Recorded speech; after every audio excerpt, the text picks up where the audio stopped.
Good. వీళ్ళందరినీ చూస్తే నీకేమనిపిస్తుంది? సిగ్గు అవుతుందా? అరే ఎందుకు సిగ్గు అవుతుంది?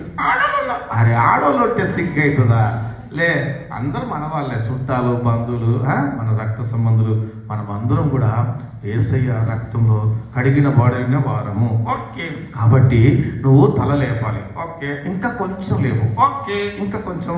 ఓకే, అందరికి హాయ్ చెప్పు. హాయ్, మీరు కూడా చెప్పండి హాయ్. మరి వాళ్ళని బాగున్నామని అడగవా? బాగున్నారా? ఓకే, చూడైనా ఈరోజు ఎక్కడికి వచ్చాము మనము? భీమ్గల్. అమ్మా, భీమ్గల్ నీకు తెలుసా? తెలుసయ్యా. ఎట్లా తెలుసు భీమ్గల్ అని? భీమ్గల్ అని నాకు తెలుసు, నీకు తెలుసు. అదే భీమ్గల్కి మనం వచ్చాం కదా. ఈరోజు ఇక్కడ ఏం జరుగుతుంది? Semi Christmas. Semi Christmas. క్రిస్మస్కు ముందు ఆరాధన చేస్తూ ఎవరిని మనము కనపరచడానికి వచ్చాం? యేసయ్యను. యేసయ్య నీకు తెలుసా? నీకు తెలీదా? నాకు కొంచెం తెలుసు, కొంచెం తెలీదు. అందుకే జీవితం ఇంక ఏడిచింది. అంటే యేసయ్యను ఎలా మనం కలిగి ఉండాలి? సంపూర్ణంగా. అమ్మా, యేసయ్యను సంపూర్ణంగా కలిగి ఉండాలి, కానీ కొంచెం కొంచెం తెలుసుకుంటే ఆ జీవితం మంచిది కాదు. Very good. అంటే మందిరానికి వెళ్ళి కూర్చుంటాం, కానీ వాక్యాన్ని విన్నట్టే వింటాం, మర్చిపోతాం. మర్చిపోవడం మంచిదా? కాదయ్యా. ఏం చేయాలి? హృదయంలో ఉంచుకోవాలి. హృదయంలో ఉంచుకోవాలి. ఆ ఉంచుకున్న వాక్యాన్ని మళ్ళీ ఏం చేయాలి? తెలియపరచాలి. ఎవరికి? తెలియని వాళ్ళకి. తెలియని వాళ్ళకు. కాబట్టి ఈరోజు ఇక్కడికి మనం వచ్చాం కాబట్టి కొన్ని విషయాలు చెప్పాలి. నువ్వో నేను? అరే నువ్వైతే నువ్వు చెప్పు, నేనైతే నేను చెప్తా. ఓకే, అవును. కానీ ఇన్ని విషయాలు నువ్వు చెప్తున్నావు కదా దేవుని గురించి. అవునయ్యా. అసలు దేవుడికి నీకు సంబంధం ఏమైనా ఉందా? నీకుందా? అరే నన్నే ప్రశ్నిస్తున్నావా? అవును. నాకు దేవుడికి సంబంధం ఉందా అని అడుగుతున్నావా? అవునయ్యా.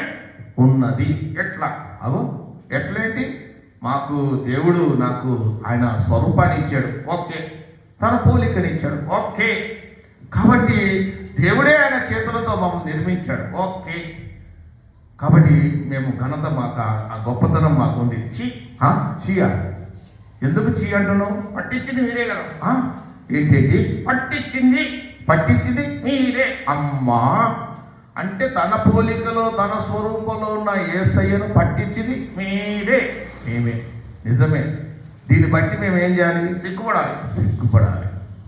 మరి నిన్నైతే చేతులతో చేయలేదు కదా.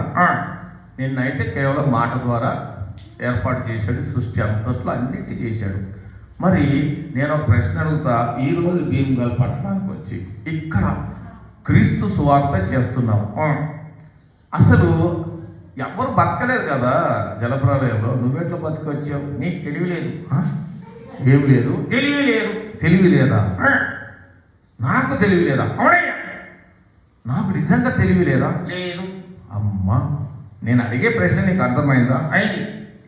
జలప్రలయం వచ్చింది కదా, అంత పెద్ద జలప్రలయం వచ్చి అందరూ చనిపోయారు కదా. నువ్వు ఎట్లా బతికావు? నీకు తెలివి లేదు. నిజంగా తెలివి లేదా? అవునే. నువ్వు బతికిన కారణం చెప్పు. నేను నువ్వు నోహా పడవలో ఉన్నాను. Very good. చెప్పలు కూడా. అమ్మా, అంటే నోహావు పడవలో నువ్వు ఉన్నావా? అవునయ్యా.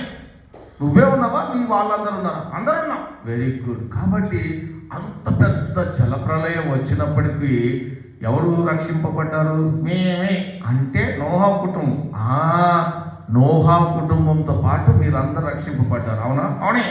కాబట్టి రక్షింపబడిన మీరు ఈరోజు ఏం చేస్తున్నారు? దేవుని సువార్త. చెప్పకూడదా? దేవుని సువార్త. కానీ దేవుని సువార్త చేయకుండా బ్రతుకుతున్న వారు ఎవరు? మనుషులు. అమ్మా,